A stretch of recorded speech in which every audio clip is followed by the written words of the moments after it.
ವೀಕ್ಷಕರೇ, ಮಿಸ್ಟರಿ ಮೈಂಡ್ಸ್ನ ಮತ್ತೊಂದು ವಿಡಿಯೋಗೆ ತಮಗೆಲ್ಲರಿಗೂ ಸ್ವಾಗತ. ಇಂದು ನಾವು ಇಡೀ ವಿಶ್ವವೇ ಮೆಚ್ಚಿದ ಟಾಮ್ ಆ್ಯಂಡ್ ಜೆರಿ ಕಾರ್ಟೂನ್ ಸರಣಿಯನ್ನು ಏಕೆ ಬ್ಯಾನ್ ಮಾಡಲಾಯಿತು ಎಂದು ತಿಳಿದುಕೊಳ್ಳೋಣ. ಜೊತೆಗೆ ಟಾಮ್ ಆ್ಯಂಡ್ ಜೆರಿ ಎಂದು ಮರುನಾಮಕರಣ ಮಾಡುವ ಮೊದಲು ಇದಕ್ಕೆ ಯಾವ ಹೆಸರಿತ್ತು ಎಂದು ತಿಳಿದುಕೊಳ್ಳೋಣ.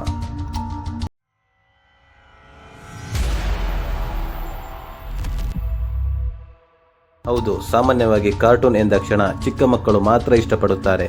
ಆದರೆ ಇದರ ಹಳೆಯ ಎಪಿಸೋಡ್ಗಳನ್ನು ಈಗ ಮೊಬೈಲ್ ಅಥವಾ ಟಿವಿಗಳಲ್ಲಿ ಹಾಕಿದರೂ ಸಹ ಚಿಕ್ಕ ವಯಸ್ಸಿನ ಮಕ್ಕಳಿಂದ ಹಿಡಿದು 60 ವರ್ಷ ದಾಟಿದವರು ಕೂಡ ನೋಡುತ್ತಾರೆ.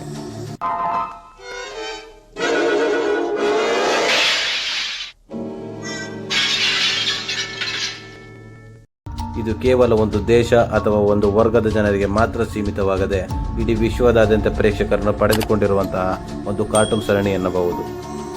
ವೀಕ್ಷಕರೇ, 1940ರಲ್ಲಿ ಅಮೆರಿಕದ MGM ಕಾರ್ಟೂನ್ ಸ್ಟುಡಿಯೋ ಸಂಸ್ಥೆಯು ವಾಲ್ಟ್ ಡಿಸ್ನಿ ಪ್ರೊಡಕ್ಷನ್ಸ್ ಮತ್ತು ಲಿಯನ್ಸ್ ಕ್ಲೇಸ್ ಸಿಂಗರ್ ಪ್ರೊಡಕ್ಷನ್ಸ್ ಜೊತೆ ಸ್ಪರ್ಧಿಸಲು ಕಷ್ಟಪಡುತ್ತಿದ್ದಂತಹ ಸಮಯದಲ್ಲಿ ಅಮೆರಿಕನ್ ಆನಿಮೇಟರ್ಸ್ ಆದಂತಹ ವಿಲಿಯಂ ಹಾನ್ನಾ ಮತ್ತು ಜೋಸೆಫ್ ಬಾರ್ಬೆರಾ ಅವರು ಈ ಕಾರ್ಟೂನ್ ಸರಣಿಯನ್ನು ಪ್ರಾರಂಭಿಸುತ್ತಾರೆ. ಅಂದಿನ ಕಾಲದಲ್ಲಿ ಟಿವಿಗಳು ತುಂಬ ವಿರಳವಾದ ಕಾರಣದಿಂದಾಗಿ ಹಾಗೂ ಸೋಷಿಯಲ್ ಮೀಡಿಯಾಗಳು ಇರದ ಕಾರಣ ಈ ಕಿರುಚಿತ್ರವನ್ನು ಸುಮಾರು 10 ವರ್ಷಗಳ ಕಾಲ ಥಿಯೇಟರ್ಗಳಲ್ಲೇ ರಿಲೀಸ್ ಮಾಡಲಾಗಿತ್ತು.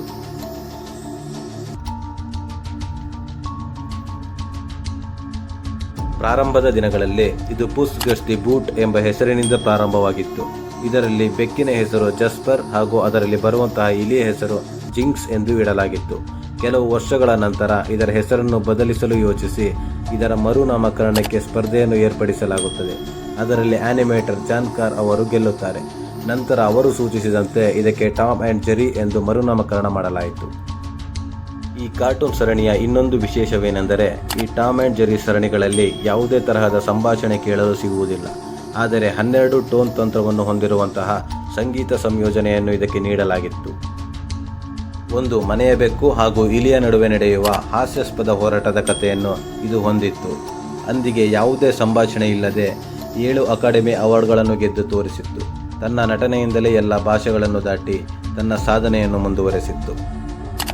ಇಂತಹ ಸಾಧನೆ ಮಾಡಿದ ಈ ಕಾರ್ಟೂನ್ ಸರಣಿಯನ್ನು ಏಕೆ ಬ್ಯಾನ್ ಮಾಡಲಾಯಿತು ಎಂಬ ಪ್ರಶ್ನೆ ಎಲ್ಲರಿಗೂ ಕಾಡುತ್ತದೆ. ಟಾಮ್ ಜೆರಿಯನ್ನು ಕೊಲ್ಲಲು ಕೊಡಲಿಗಳು, ಸುತ್ತಿಗೆಗಳು, ಬಂದೂಕುಗಳಂತಹ ಮಾರಕಾಸ್ತ್ರಗಳಿಂದ ಹಿಂಸಾತ್ಮಕವಾಗಿ ಪ್ರಯತ್ನಿಸುತ್ತದೆ.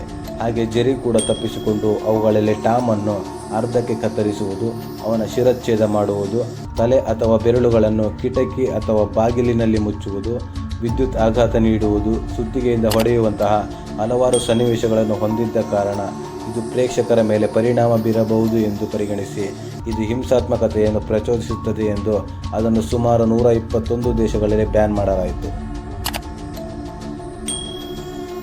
ಆದರೆ ಇಂದಿಗೂ ಕೂಡ ಜನ ಇದರ ಹಳೆಯ ಎಪಿಸೋಡ್ಗಳನ್ನು ಮತ್ತೆ ಹಾಕಿ ನೋಡುತ್ತಾರೆ.